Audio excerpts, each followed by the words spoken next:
Welcome back. Today's hearing involves a self-represented litigant who didn't get the ruling she wanted. So she responded the way amateurs often do. She filed a motion attacking the court's decision, not because the law was wrong, but because the outcome wasn't favorable. That alone should tell you where this is headed. Court will note the appearance of Mr. Vollmerine on behalf of the plaintiff, defendants appearing in pro per. This matter is before the court on the defendant's objection to the referee recommended order. Ms. Wilson, you can proceed. My objection obviously has to do with the fact that the evidence that I submitted to the court was not properly scanned in. He had referee Croto had no paperwork that I had given to the clerk's office in any logical order. I have no idea what did actually end up on his desk and what ended up not being on his desk to be able to correct the situation. Nor am I versed in Zoom to be able to screen share. I told him, I was like, okay, next time we get together for a hearing date, I will obviously have perfected those skills in order to make sure that he has the proper documentation and I'm able to present that to both the plaintiff and him during proceedings. Ma'am, you understand that in the notices and the whole thing on the Zoom, it tells you that you're responsible for those documents and you're responsible for making sure that you are able to screen share those and present those to the court. That I know. Judge shuts her down.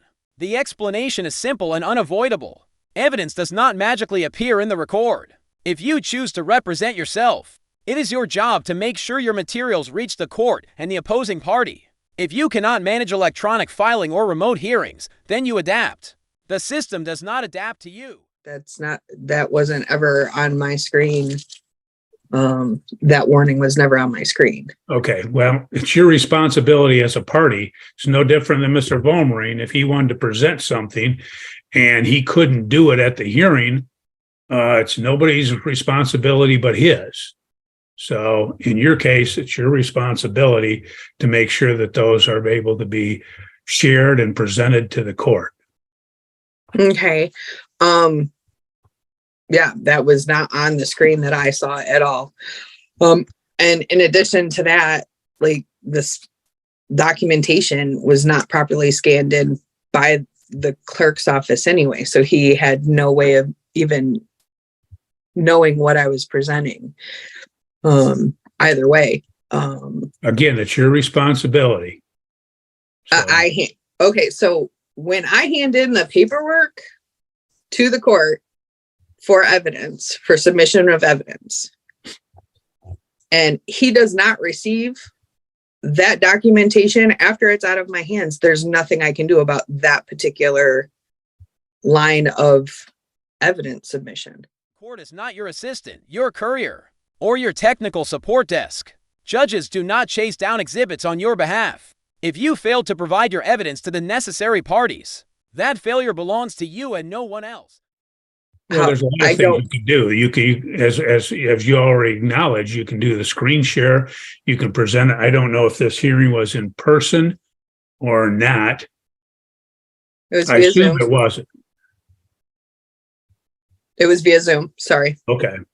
So, but it's it's your responsibility to make sure that those get submitted at the time of the hearing. Because what will happen when you submit documents to the clerk's office, it's not unusual. The parties submit voluminous documents, and yet they may use a fraction of those documents at the hearing. Just they determine that they're not useful or that they don't want to admit them, etc. And so it's your responsibility to make sure that that gets done properly. So go ahead. Also, there was the referee in-camera interview. Do we have access to that interview? An in-camera interview is privileged and confidential. We do not have, it is not shared by anyone. It's not to leave that particular room. So the parties, the attorneys, even myself, will never find out what occurred at that interview. And the next issue was the fact that referee Croto had stated in previous proceedings that he disliked breaking up testimonies from witnesses. So I did not subpoena two of the witnesses that I was going to have to recall due to that fact that he had stated that displeasure in that.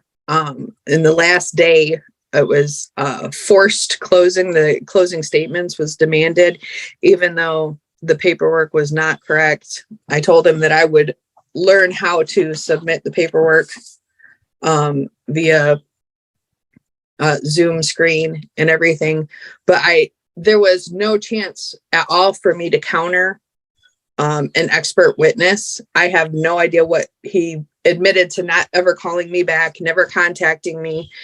And there was no opportunity for me to rebut his testimony as an expert witness. Where it gets worse for her. She actually issued subpoenas earlier in the case. That means she already demonstrated that she understood the process and the requirements. So claiming confusion now doesn't work. You knew what was required. You simply didn't follow through. And now the clock has run out. You called, didn't you call a CPS worker and had that person testify? I had the one person, yes. Okay, so you know how to get somebody to testify then, correct? Yeah, and I was not afforded the opportunity to get the evidence I needed for an expert against an expert witness. He testified. There was a hearing on May 12th and then again on August 3rd. You could have subpoenaed an expert for either of those particular hearings. And I would have if I knew what the plaintiff's expert witness was going to testify about.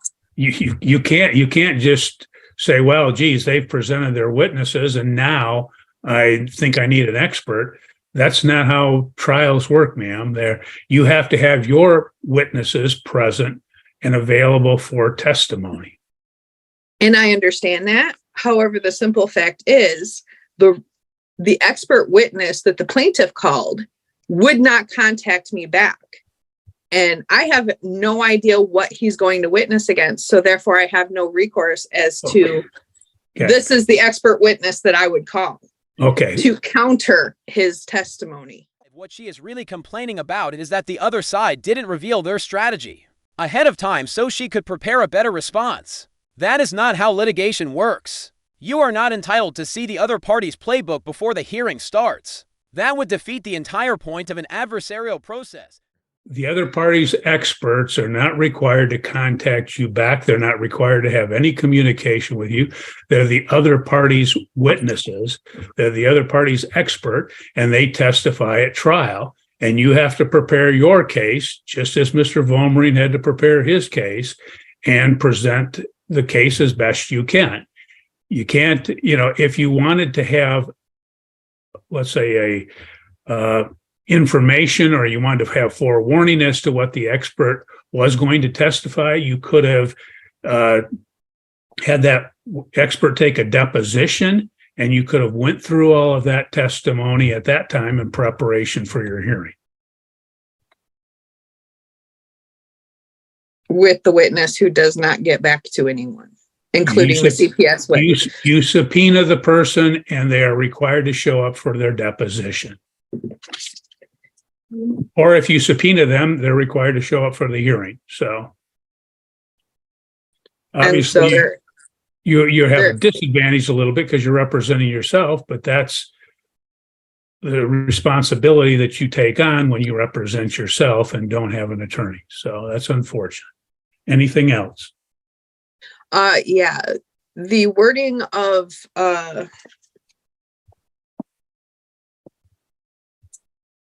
the wording that the referee put for the attorney fee section, last page, third paragraph, it implies that I'm to pay all attorney fees in that the show cause hearing, which is what the entire custody case is the show cause. He didn't specify it was the show cause for contempt of court or if it was the show cause for the entire situation. Okay. Mr. Vollmerine, what's your response? She did not put that in her objection, Your Honor. Okay. Anything else, Mr. Vollmer? I guess I'll just add to that. There were two competing show causes. I asked for attorney's fees on both of them as a result of frivolous pleadings filed by the defendant here. So my interpretation was that it applied to both of those show causes. Okay. Anything else? No, Your Honor. Okay. Well, I guess I'm sorry, is this in response to all of what she was Yes. saying, or that In one part? response to everything. Okay. I guess as far as the other items go, I think the court pretty well hit on it, and I also will primarily rely on my pleadings there. But it was the defendant's responsibility to subpoena her witnesses and to prepare her documents and exhibits for trial.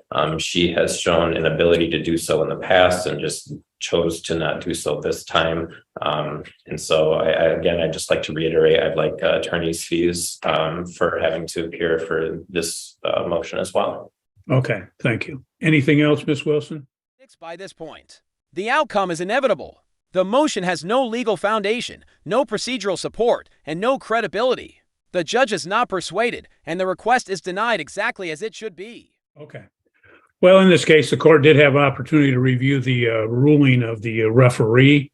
He did make a very thorough factual and legal decision in this particular matter. He did address and found issues of credibility to be substantial in this matter, as well as finding that the established custodial environment was with the plaintiff in this case. And as a result, the court, after I reviewed that and thoroughly reviewed it, the court cannot determine that the referee made either a factual or legal error in this matter. So the court is going to deny the objection in this matter.